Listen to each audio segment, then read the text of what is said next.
Hi everyone, welcome back to Gina's Food Court, where I make cooking so hilariously easy, even an engineer could do it.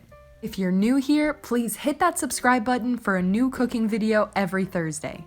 Today, we're making cake, but not just any cake, we're making my birthday cake.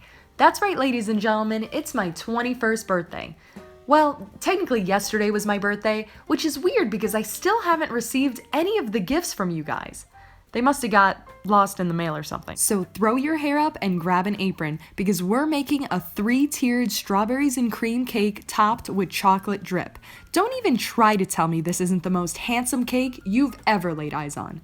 Let's start with the cake batter. You can find the full recipe with ingredient amounts in the description below. In a large bowl, combine your flour, baking powder, and salt. Go ahead and let those dry ingredients vibe on the side. Now grab a mixing bowl and whip together the butter and sugar for about 3 minutes. You might want to start mixing on a low speed to avoid spillage. Now add in your vanilla. As you can see here, I spilled the vanilla.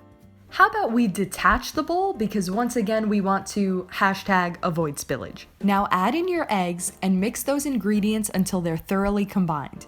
Then gradually add in your flour mixture and milk, alternating between the two.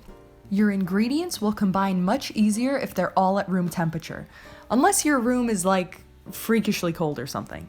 Now it's time to prep our baking pans. I'm gonna use some shortening to grease the inside, but you can use butter or cooking spray, the tears of your enemies, it really doesn't matter. Now sift some flour around the pans. This will keep the cake from sticking to the inside. Then go ahead and pour half of your cake batter into the pans. We're only cooking half of the batter at one time because if your cakes are too thick, they won't cook properly in the middle. But this should be the only time you're worried about being too thick. Bake those bad boys at 350 for 30 to 35 minutes, or until you can poke the center with a toothpick and it comes out clean. While you wait, let's start making our strawberries and cream filling.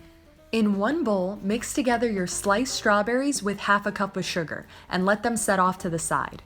In another bowl, whisk together your heavy cream and 1/4 cup of sugar for about 5 minutes or until it's nice and fluffy. Just how fluffy, you ask?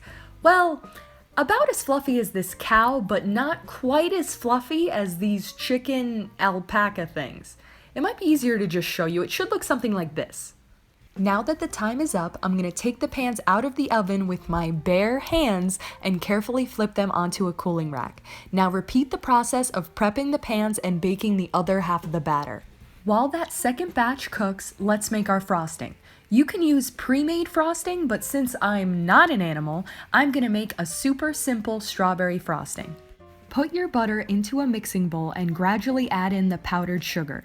Then throw in your vanilla and strawberry extract, a few drops of red food coloring, and 5 tablespoons of milk. Beat those ingredients together. Again, we want them cow fluffy, but if you reach llama rooster fluffy, you've gone too far. Hopefully by now the last of the cakes are done cooking and we can flip them onto the cooling racks. This is when I realized that I am making an inhumane amount of cake. I mean, unless you're in the Kardashian household, there should never be this much cake in one room. Now shave off the very top of each cake so it's level, and put a layer of strawberries on one set of the cakes. It's very important that you don't eat any of the strawberries while you're doing this because you really do need them for the filling. Go ahead and spread on a thick layer of cream and stack the cakes that are the same size. These will be the 3 tiers of our cake. Now using a flat knife, cover each of the tiers with your frosting. To get a super smooth finish, dip your knife in warm water and run it around the sides of the cake. Now we're gonna make our chocolate ganache. This is the last mixture we have to make and it's super easy, I pinky promise. Just microwave your chocolate chips for 30 seconds and your heavy cream for 1 minute. Now pour the cream over the chocolate chips and let it sit for a few minutes before mixing them together. Now we're going to cover the top of each tier with the chocolate ganache and start stacking them. Be sure to put extra ganache in the center since it will act as the glue between the tiers. I'm going to use these wooden dowels to hold the tiers in place so they don't slide around. If only I could use something like this to hold my life together. Now comes the fun part. Using a small squirt bottle or a piping bag, we're going to drip some of the chocolate ganache down the sides of the cake. I'm also going to add some candles because, well, it's my birthday, and I can do whatever I want. The nice thing about this cake is that it could literally feed a medium-sized village. You can share it with your family, your roommate, your friends, whoever the heck these people are, or you can eat it all by yourself because it's your birthday. Well, actually it's my birthday, but you can eat it in my honor. I got so many cool gifts this year, like these running shoes, this adorable sign, and these awesome new cookbooks. Also, check out these aprons Jenny made me and tell me they're not the freshest aprons in the game. Thank you guys so much for watching. I really hope you enjoyed this cake as much as I did. And thank you to everyone who sent in pictures of the recipes they've tried. You guys are amazing.